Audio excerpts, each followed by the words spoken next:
नमस्कार मित्रों और मेरे प्रिय छात्रों। आज हम कक्षा 8वीं के 8वें चैप्टर चतुर्भुज की रचना तथा चतुर्भुजों के प्रकार इस पाठ को लेकर प्रस्तुत हैं। इस पाठ में आज हम प्रश्न संग्रह 8.1 के प्रश्नों को हल करेंगे। यहाँ पर दिए गए मापों के आधार पर त्रिभुजों की रचना कीजिए। ऐसा दिया गया है। त्रिभुजों की रचना दिए गए मापों के आधार पर कक्षा 7वीं में यानी पिछली कक्षा में हमने बनाना सीखा था। हमें इस पाठ में चतुर्भुज की रचना करना है। चतुर्भुज के कितने घटक होते हैं, पहले हम उन घटकों के बारे में चर्चा करेंगे। पी क्यू आर एस ये चतुर्भुज का नाम है। किसी चतुर्भुज के चार कोण, ये चार कोण दिए गए हैं, 1 2 3 4। चार भुजाएं होती हैं, 1 2 3 4 और 2 विकर्ण होते हैं। ये कुल 10 घटक होते हैं। चतुर्भुज की रचना करने के लिए चतुर्भुज के 10 घटकों में से विशिष्ट 5 घटकों के माप ज्ञात हों तो चतुर्भुज की रचना की जा सकती है। चतुर्भुज की रचना भी त्रिभुज की रचना के आधार पर ही होती है। अब यहाँ पे जो 4 तरह की चीज़ें यहाँ पे घटक दिए होते हैं, पहला है चतुर्भुज की 4 भुजाएं तथा एक विकर्ण दिया गया हो तो चतुर्भुज की रचना कर सकते हैं। ये चीज़ें अभी हमने बताया कि इसके 10 घटक होते हैं चतुर्भुज के। इसमें से चतुर्भुज की 4 भुजाएं तथा एक घटक दिया गया हो तो चतुर्भुज की रचना कर सकते हैं। चतुर्भुज की 3 भुजाएं तथा 2 विकर्ण दिए हों तो चतुर्भुज की रचना कर सकते हैं। चतुर्भुज की 2 संलग्न भुजाएं तथा कोई 3 कोण दिए हों तो चतुर्भुज की रचना की जा सकती है। चौथा है चतुर्भुज की 3 भुजाएं तथा उनमें समाविष्ट कोण दिए गए हों तो चतुर्भुज की रचना की जा सकती है। प्रश्न संग्रह 8.1 में एक प्रश्न दिया हुआ है, उसके विभिन्न घटक, उस चतुर्भुज का नाम है MORE। MO की लंबाई 5.8, OR की लंबाई 4.4, LM यानी यहाँ पे 2 भुजाएं और 3 कोण दिए गए हैं। इसमें 2 भुजाएं और 3 कोण दिए गए हैं। ये इसके आधार पर 2 संलग्न भुजाएं हैं। तीसरा जो नियम है, चतुर्भुज की 2 संलग्न भुजाएं तथा कोई 3 कोण दिए हों तो इसमें यही है। इसमें 3 कोण दिए गए हैं। एक L कोण M बराबर 58 अंश, कोण O बराबर 105 अंश, कोण R बराबर 90 अंश। सबसे पहले हम चतुर्भुज की रचना, जैसे त्रिभुज की रचना करने के पहले हम एक कच्चा त्रिभुज बनाते थे, उसी प्रकार से चतुर्भुज की रचना करते समय एक कच्चा चतुर्भुज बनाएंगे बिना माप के ही। तो ये जो बेस होगा MORE, तो सबसे पहले हम OR की लंबाई खींचेंगे, ऐसा कच्चा त्रिभुज बनाएंगे और ये इसका माप 105 अंश है तो 105 अंश का कोण मापेंगे। अब इन मापों के आधार पर हम अब अपना त्रिभुज बनाने की कोशिश करेंगे। आइए देखते हैं कि कैसे त्रिभुज बनाना है। सबसे पहले हम स्केल की सहायता से, स्केल और पेंसिल की सहायता से 4.0 से लेकर 4.5 तक एक रेखा खींचेंगे। ये देखिए, 0 से लेकर 4.5 तक ये रेखा खींचा। उसके बाद इस रेखा के ऊपर 105 अंश का कोण इधर से और 90 अंश का कोण यहाँ से खींचना है। ये हम चांदा की सहायता से करेंगे, कोण मापक की सहायता से करेंगे। 105 अंश का कोण इस साइड से बनाना है।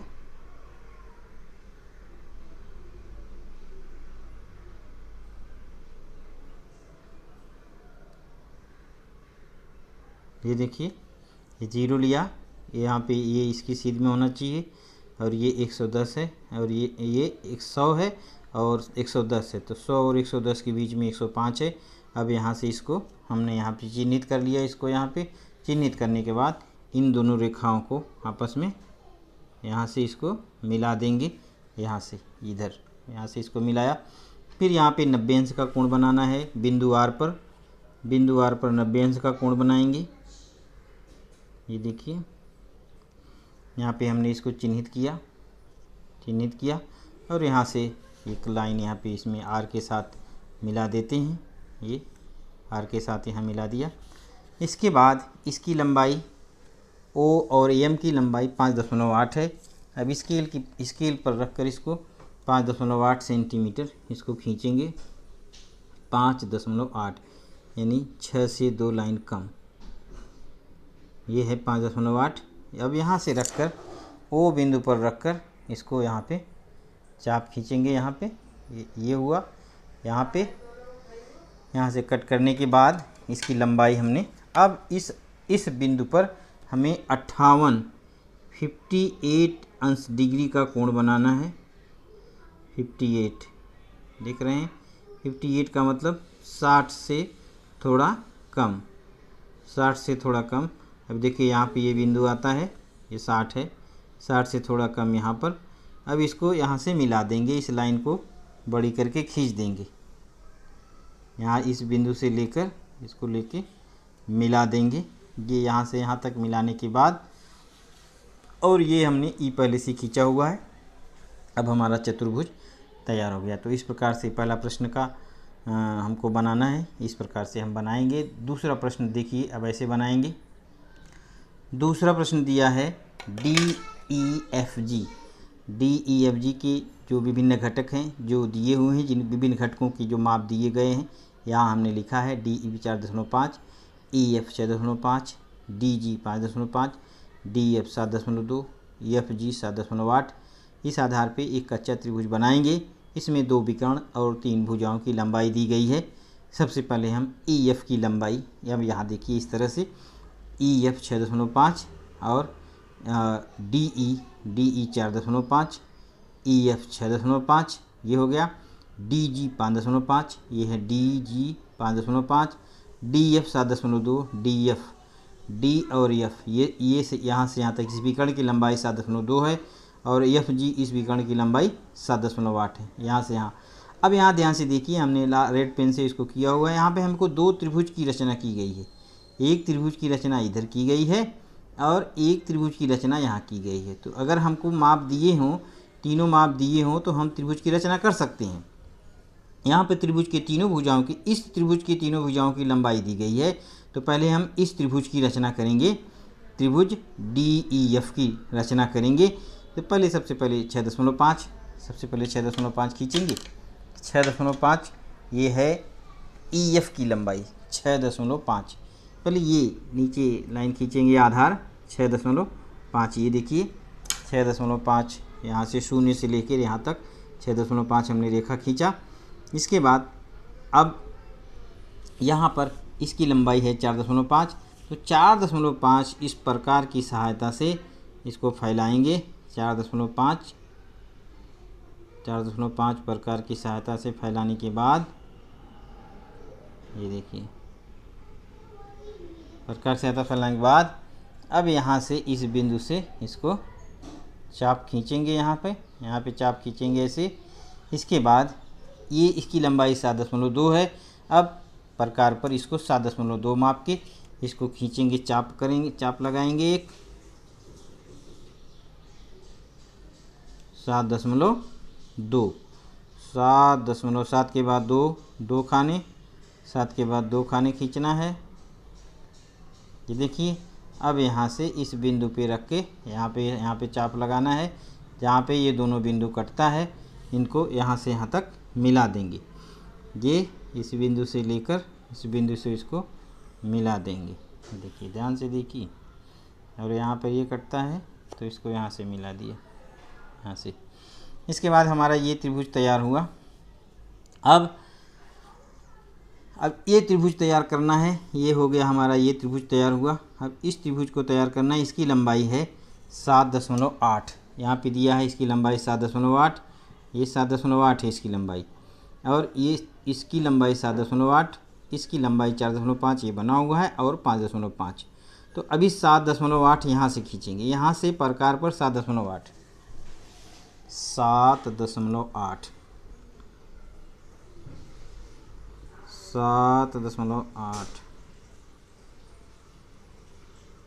ये देखिए, ये 7.8 यहाँ से इस बिंदु से लेकर ये 7.8 यहाँ विश्व चाप लगाया, यहाँ पे हुआ।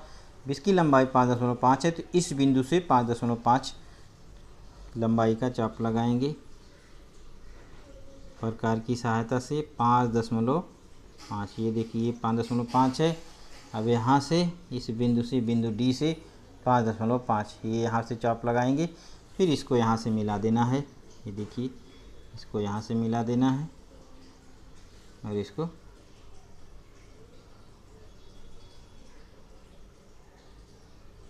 ये देखिए इसको यहाँ से मिला देना है। ये 7.8 है। अब ये भुजा रह जाती है तो इसको हम बाद में मिला देंगे, इसका कोई माप नहीं दिया गया है ना, तो इसकी लंबाई पूछी गई है। इस प्रकार हमारा दूसरा प्रश्न हुआ। अब तीसरा प्रश्न है इस प्रकार से, केवल एक कच्चा त्रिभुज बनाएंगे। एक त्रिभुज दिया गया है, त्रिभुज का नाम है चतुर्भुज। चतुर्भुज ABCD में AB 6.4, BC 4.8, कोण A 70 अंश, कोण B 50 अंश, कोण C 40 अंश, यानी यहाँ पे 3 कोण के माप दिए गए हैं और 2 भुजाएं दी गई हैं। यहाँ पर हम कच्चा त्रिभुज बनाते हैं ABCD। अब यहाँ पे BC की लंबाई 4.8 है और AB की लंबाई 6.4 है और कोण B बराबर 50 अंश और कोण A बराबर 70 अंश और कोण C बराबर 140 अंश। सबसे पहले हम इसकी लंबाई खींचेंगे 4.8 प्रकार की सहायता से, 4.8 सेंटीमीटर। ये देखिए ये है 4.8 सेंटीमीटर। यहाँ से प्रकार की स्केल की सहायता से, मापन पट्टी की सहायता से 4.8 सेंटीमीटर लंबाई रेखा खींचेंगे।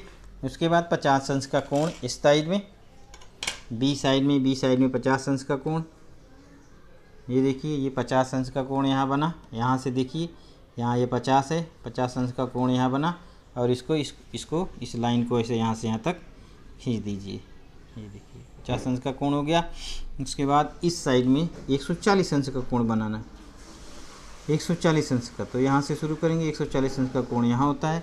अब यहाँ पे इस बिंदु पे 140 अंश का कोण बनाना है। ये देखिए इसको यहाँ से यहाँ तक मिला दिया, ये हो गया, ये दोनों रेखाएं हो गई। अब इसके बाद यहाँ से 6.4 सेंटीमीटर का चाप लगाना है, 6.4 सेंटीमीटर का चाप लगाना है इस पर, 6.4 सेंटीमीटर। ये देखिए 6.4 सेंटीमीटर का चाप यहाँ से लगाएंगे। ये देखिए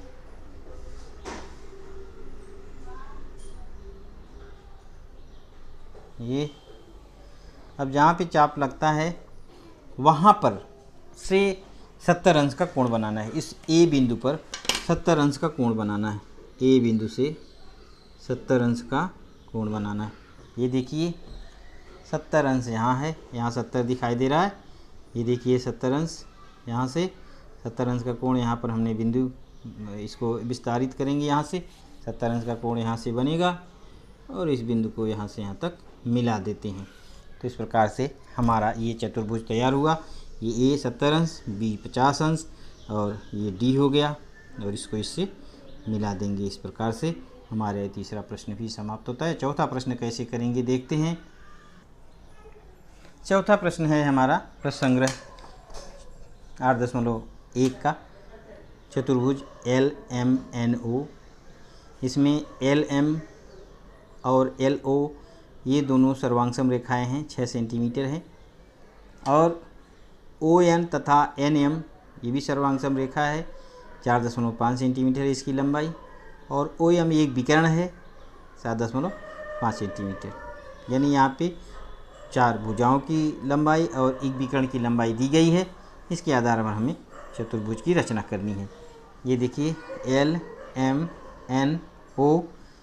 अब MN और NO ये सर्वांगसम है, ये 4.5 और ये भी 4.5 है।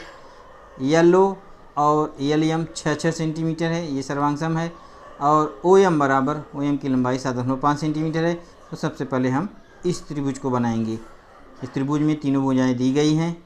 ये है यहाँ पे सबसे पहले हम आधार खींचेंगे 4.5 सेंटीमीटर प्रकार की मापन पट्टी की सहायता से 4.5 सेंटीमीटर आधार खींचने के बाद ये देखिए 4.5 सेंटीमीटर इसकी लंबाई है।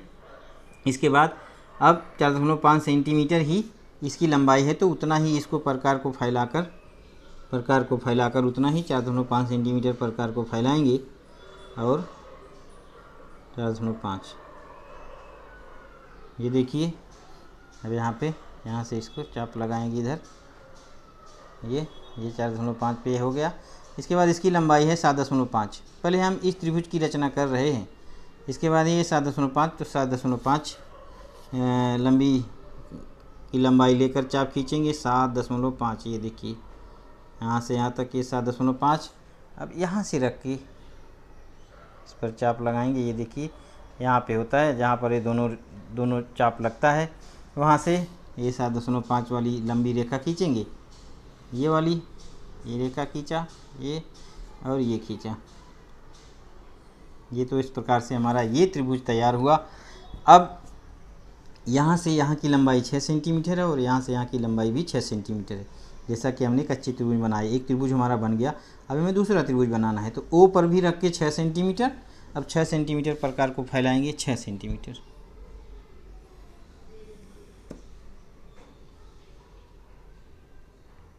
ये देखिए, बिंदु ओ से भी 6 सेंटीमीटर खींचना है और बिंदु एम से भी 6 सेंटीमीटर पर चाप लगाना है।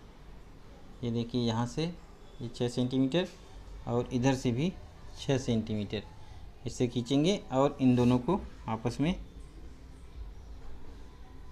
मिला देंगे। ये देखिए, इस प्रकार से हमारा चौथा सवाल भी इसी प्रकार से करना है और हमारा ये प्रश्न संग्रह 10.1 का ये प्रश्न संग्रह समाप्त होता है। धन्यवाद।